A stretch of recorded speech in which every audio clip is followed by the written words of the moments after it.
Друзья, сегодняшний наш рассказ, как вы могли догадаться по названию, посвящен зверю весьма неблаговидному, который, однако, умудрился получить огромную популярность. Встречайте, в нашей студии победителя в номинации «Самая орущая животинка» виргинского или северного опоссума. Это самый яркий и распространенный представитель своего актерского семейства опоссумовых, в котором насчитывается аж 2 подсемейства и 17 родов. Вообще, эта театральная труппа включает самых древних и наименее специализированных сумчатых, которые появились в конце мелового периода и с тех пор почти не изменилась. Все ныне живущие представители семейства опоссумов населяют Новый Свет. При этом большинство сумчатых Южной Америки вымерли после возникновения естественного моста между Южной и Северной Америкой, по которому с севера на юг стали проникать новые виды. И только опоссумы смогли вынести конкуренцию с плацентарными и даже распространиться на север. Почему же наш сегодняшний гость виргинский? Потому что именно в штате Виргиния,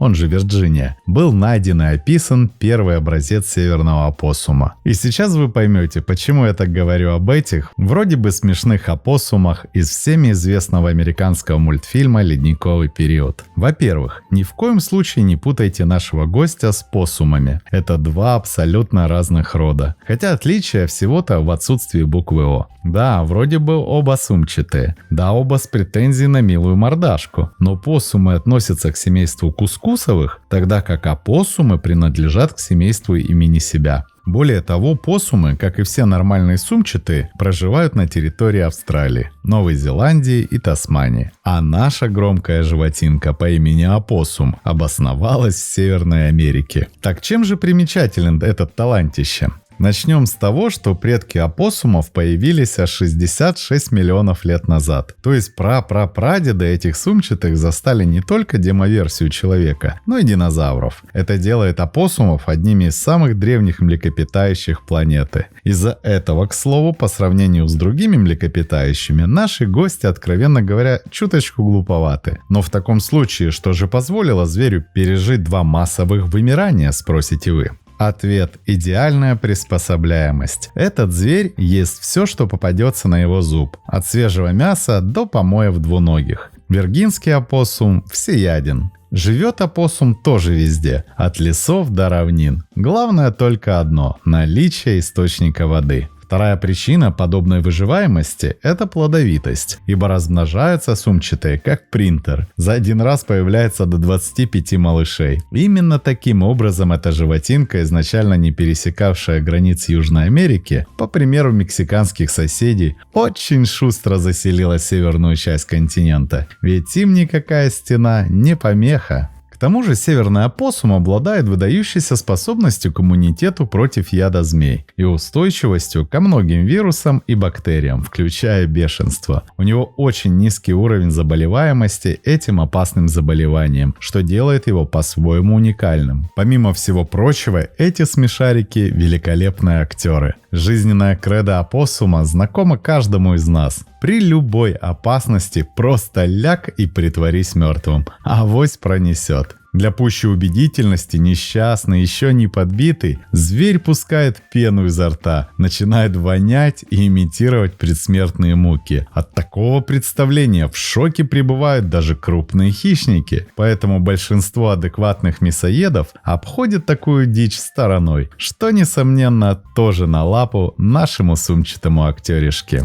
Ну и куда же актеру без вокальных талантов, которые часто удивляют своей громкостью и разнообразием? Опоссумы могут издавать широкий спектр звуков в зависимости от контекста, включающие шипение, чихание и даже крики, которые используются для общения между особями, в частности между матерью и ее детенышами, а также в качестве предупреждения потенциальным угрозам. Сочетание всех вышеперечисленных качеств позволило опоссумам пережить динозавров, мамонтов и саблезубых кошек. А интеллект, Нет, не слышали. Итак, виргинский опоссум – зверь сравнительно плотного и тяжелого сложения, размером с домашнюю кошку. Хвост почти голый, длинный, хватательного типа, приспособленный для лазания. Стандартный опоссум обычно серо-белый. По сравнению с другими млекопитающими, опоссумы выглядят довольно медлительными и неуклюжими. При беге они развивают скорость всего до 7 км в час. Плавать умеют и в воду бросаются в случае опасности. Если притворяться мертвым, уже поздно. Виргинские опоссумы – территориальные животные, хотя предположительно ведут часто бродячий образ жизни, оставаясь на одной территории не более 6 месяцев. Они ведут одиночный образ жизни, социальные связи развиты слабо, а взрослые особи демонстрируют по отношению друг к другу враждебность. И теперь к самому интересному – размножению. Беременность самок длится всего 2 недели. Как было сказано ранее, на свет появляется до 25 детенышей, а точнее нечто отдаленное их напоминающее. По виду они больше напоминают эмбрионы. Малыши настолько крохотные, что весь помет может поместиться на чайной ложке. Собственно, как и у всех сумчатых. Кстати, сумка самок направлена в сторону хвоста, чтобы не травмировать малышей. К сожалению, половина из них погибнет тут же в мамкиной сумке, так как сосков у матери всего 13. Да, несправедливо, но выживет сильнейший. В результате на момент выхода детенышей из сумки их количество обычно составляет 8-9. Победители голодных игр будут почивать молоком в течение 3 месяцев.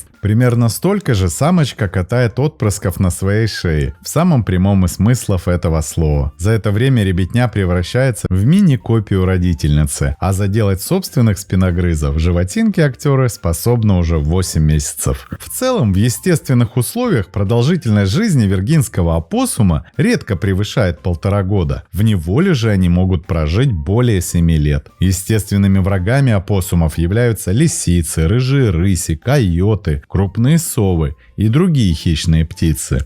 Виргинский опоссум – обычное для Северной Америки животное, из-за неприхотливости легко адаптирующееся к обитанию в местностях, населенных людьми. Подобно енотам, опоссумов часто можно наблюдать роющимися в мусоре, и вымирать они не собираются. Итак, какой же урок преподнесли нам эти доисторические экстремалы? А мораль сей сказки такова. Интеллект, конечно, штука классная, но для выживания вовсе не обязательная. Главное не брезговать никакой едой, часто плодиться и иметь актерский талант. А какой у вас любимый актер? Пишите в комментариях. Для тех, кто долгое время с нами, кто хочет поддержать развитие канала, может перейти на платформы Boosty и Patreon по ссылкам в описании. Там видео будет появляться раньше и без рекламы, а возможно и видео, которых не будет на платформе YouTube. Надеемся, что вы цените наш труд. Спасибо, что посмотрели этот ролик. Не забываем ставить лайки, писать комментарии о том, какого бы животного вы хотели бы увидеть в следующем видео, и делиться этим видео с друзьями. Это очень помогает развитию нашего небольшого сообщества. Подписывайтесь на наши паблики по ссылкам в описании к видео. Там много интересного. С вами был канал о животных ЗУ. Мы собираем большую видеоэнциклопедию про все виды животных планеты. Любите природу вместе с нами. До скорых встреч!